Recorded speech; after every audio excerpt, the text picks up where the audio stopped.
એટલે પ્રમુખ સ્વામી મહારાજ એમના વિશાળ અનુભવ પરથી એક સરસ વાત કરતા.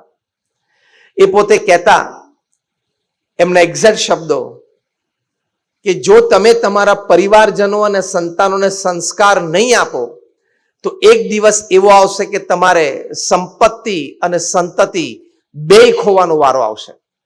આવે છે સારા સારા પરિવારોમાં, સંસ્કાર નથી હોતા. ત્યારે અત્યારે સુપ્રીમ કોર્ટમાં એક કેસ ચાલે છે, હું નામ નથી આપતો, તમને ખ્યાલ આવી જશે. સગી માં અને દીકરો સામસામે છે. 11,000 કરોડનો મામલો છે. It is 11,000 crores. અને સામસામે પાર્ટી કોણ છે?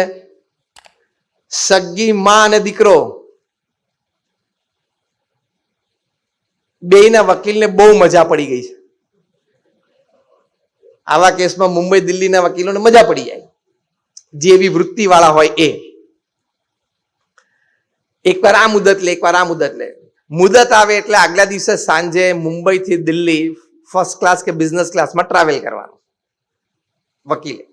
અને આવી કેસમાં કે હું એકલો નહીં, મારા 3 કમ્પેનિયન હેલ્પ જોઈએ. ત્યાં જઈને બધા માટે 5 સ્ટાર હોટલમાં રૂમ બુક થાય. સવારે 10, 11, 12 વાગે કેસમાં સુપ્રીમ કોર્ટમાં અપિયર થવાનું હોય, અને ત્યાં તો સેકન્ડ્સમાં કામ ચાલતું હોય. સુપ્રીમ કોર્ટમાં તો 30 સેકન્ડ, 40 સેકન્ડ, 1 મિનિટ, 2 મિનિટ વારાફરતી વાત કરીને મુદત લઈને આવે. સાંજની ફ્લાઇટમાં બધા પાછા આવે. અને તે દિલ્હીમાં 2 વકીલો ચા નાસ્તો આનંદ સાથે કરી લે.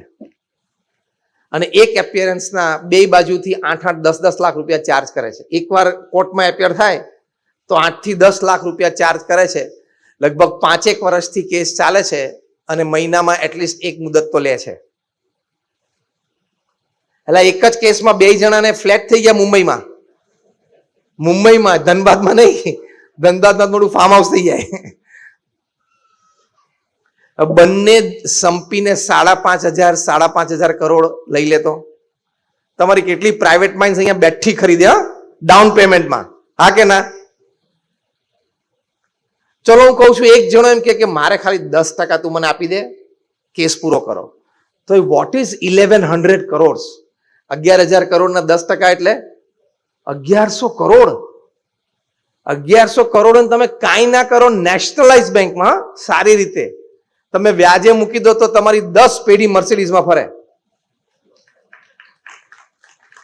ખાલી નેશનલાઇઝ બેંકના વ્યાજ ઉપર. 1,100 કરોડ એટલે અનબિલીવેબલ. પણ બંનેને હવે જે માતા છે એ 60ના દાયકામાં મુંબઈની એક પ્રતિષ્ઠિત કોલેજમાંથી બીકોમ થયેલા છે. અને જે દીકરો છે એ London school of economics, UK થી undergrad, masters from Boston university, આ 2 ડિગ્રી સાથે માની સામે કેસ લડે છે સુપ્રીમ કોર્ટમાં. એટલે પ્રમુખ સ્વામી મહારાજની વાત સાચી. શિક્ષણ અને સમૃદ્ધિ હશે પણ સંસ્કાર નહીં હોય ને તો તમારે સંપત્તિ અને સંતતિ બે ખોવાનો વારો આવશે. આવા તો હજારો દાખલા છે. તો આ સંસ્કાર એટલે શું? That makes your life beautiful. નાનપણથી તમારા સંતાનોને એ શીખવાડવું પડે કે માતા પિતાનો ચરણ સ્પર્શ કરીને પછી જ ઘરની બહાર નીકળાય. તમારે પણ એ આદર કરવો જોઈએ. તમારા માતા પિતા કદાચ એમનો સ્વર્ગવાસ થઈ ગયો, અત્યારે હાજર ના હોય, તો એનો ફોટો, એનો ચરણ સ્પર્શ કરીને બહાર નીકળવું જોઈએ.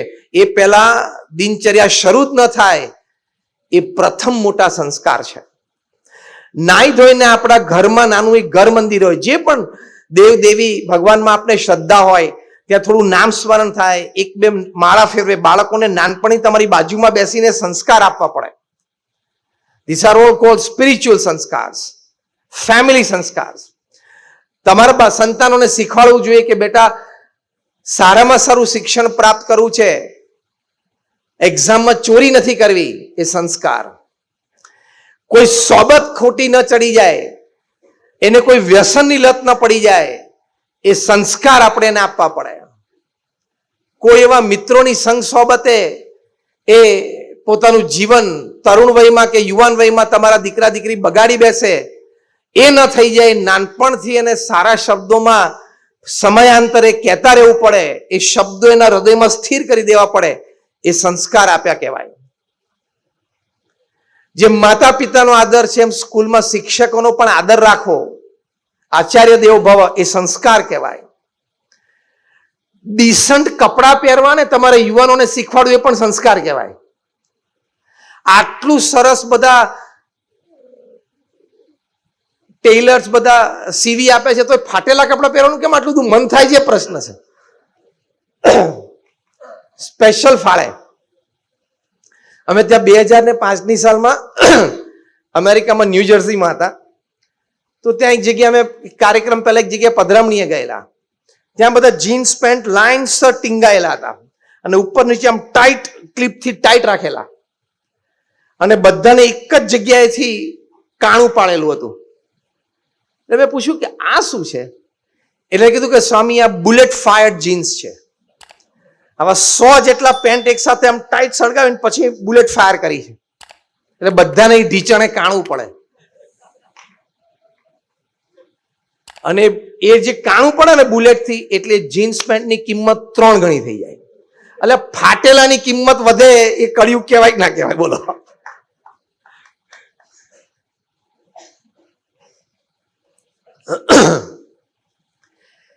આ બધા સંસ્કાર. સત વાંચન એ સંસ્કાર. તમારા સંતાનોને તમારે કહેવું પડે કે બેટા ગ્રેજ્યુએટ થાય પહેલા 200 સારા જીવન ચરિત્રો વાંચવા જોઈએ. તો એને વિચારની પરિપક્વતા આવે, એને વર્તનમાં શુદ્ધિ આવે, એ પ્રશ્નોનું એનાલિસિસ સારી રીતે કરી શકે, કોઈ ઘટના ઊભી થાય એમાં પોતાનો રિસ્પોન્સ શું આપવો એને સમજણ પડે. એમનેમ સોશિયલ મીડિયા ઉપર તમારા સંતાનો ચડી જાય એટલે ગમે ત્યારે એ રિએક્ટ કરે કોઈ ઘટનાને. પણ રિસ્પોન્સિબલ રિસ્પોન્સીસ એ તો મહાપુરુષોના જીવન ચરિત્રો વાંચે ને તો જ ખબર પડે. તમારે નાનપણથી એને ખોળામાં બેસાડીને એને આવા સારા પુસ્તકો વાંચનની ટેવ પાડવી જોઈએ. એ સંસ્કાર કહેવાય. એને નાનપણથી શ્રીમદ ભગવદ્ ગીતા ના શ્લોકોનું મુખપાઠ કરાવવો જોઈએ તો એ સંસ્કાર કહેવાય. અત્યારે અમારા ગુરુહરિ મહંત સ્વામી મહારાજ એક સત્સંગ દીક્ષા ગ્રંથ લખ્યો છે, આટલો નાનો, 315 શ્લોક છે. નાના બાળકો માટે મુખપાઠ કે એ લોકો એ સંસ્કૃત શ્લોક મોઢે કરે અને ગુજરાતી અર્થ પણ મોઢે કરે. હમણાં વડોદરામાં એ તમામનું અમે સન્માન કર્યું. 15,500 નાના નાના 13 વર્ષથી નાના બાળ બાલિકાઓએ આનો મુખપાઠ કર્યો છે. 15,500. એમાં નાનામાં નાનો બાળક છે 2 વર્ષ ને 11 મહિનાનો, જેને 315 શ્લોક મોઢે છે. 2 વર્ષ અને 11 મહિનાનો. એના માતા પિતાએ કેટલી શ્રદ્ધા રાખી હશે. બાકી 3, 3.5, 4, 4.5 વર્ષના તો સેંકડો છે. આનાથી એના જીવનમાં સંસ્કાર ઉતર્યા. તો શું સંસ્કાર ઉતર્યા? એક જિજ્ઞાસુ નામનો નાનો બાળક 8 વર્ષનો, કોરોના કાળ દરમિયાનની વાત, સ્કૂલો બંધ હતી, ઓનલાઈન સ્ટડીઝ ચાલતા હતા. એ દરમિયાન ગુરુહરિ મહંત સ્વામી મહારાજે આદેશ આપ્યો કે બાળકો, નાના બાળ બાલિકા બધા એ લોકો આ દીક્ષા ગ્રંથનો મુખપાઠ કરે. આને મુખપાઠ કર્યો. ઘરમાં એમના માતૃશ્રીને કંઈક સ્લીપ થઈ ગયા અને બેક પ્રોબ્લેમ શરૂ થયો અને અસહ્ય એટલે પથારીવશ થઈ ગયા. ફોર સમ રીઝન ઘરમાં માતા, જિજ્ઞાસુ અને એક નાનો ભાઈ 1.5-2 વર્ષનો એટલા જ હતા. હવે ઘરમાં રસોઈ કોણ કરે? વ્યવસ્થા કોણ કરે? એની માતા પથારીવશ થઈ ગયા because of the back problem. પથારીમાં સૂતા સૂતા 8 વર્ષના જિજ્ઞાસુને કે જો હવે તું કુકર મૂક, હવે એમાં આટલું પાણી નાખ, હવે આ ગેસ ચાલુ કર, આ લાઇટર આવી રીતે, અને ગેસ એવી રીતે 3 જણાની રસોઈ જિજ્ઞાસુ કરે. એના નાના ભાઈને નવડાવવાનો, કપડાં પહેરાવવાના, એને દૂધ પીવડાવવાનું, જમાડવાનો એ પણ જિજ્ઞાસુ કરે. ઓનલાઈન સ્કૂલમાંથી જે ભણાવતા હોય એ ક્લાસીસ પણ એટેન્ડ કરે. એના માતાની પણ સેવા કરે. 8 મહિના સુધી એમના માતા પથારીવશ રહ્યા. આ જિજ્ઞાસુએ સેવા કરી, ઘર ચલાવ્યું, રસોઈ કરી, ભણ્યો પણ ખરો, એના નાના ભાઈનું ધ્યાન રાખ્યું. એને અમે જ્યારે એને મુખપાઠ પૂર્ણ કર્યો ત્યારે બાળકોના બધા ઇન્ટરવ્યુ લીધેલા. એમાં પૂછ્યું કે આ બધી વાત, આ વિચાર, આ શ્રદ્ધા તને ક્યાંથી જાગી? તો કે આ સત્સંગ દીક્ષા ગ્રંથમાં મહંત સ્વામી મહારાજે લખ્યું છે કે માતા પિતાની સેવા કરવી, એ મેં શ્લોકનો મુખપાઠ કર્યો એટલે મને શ્રદ્ધા જાગી. આ સંસ્કાર.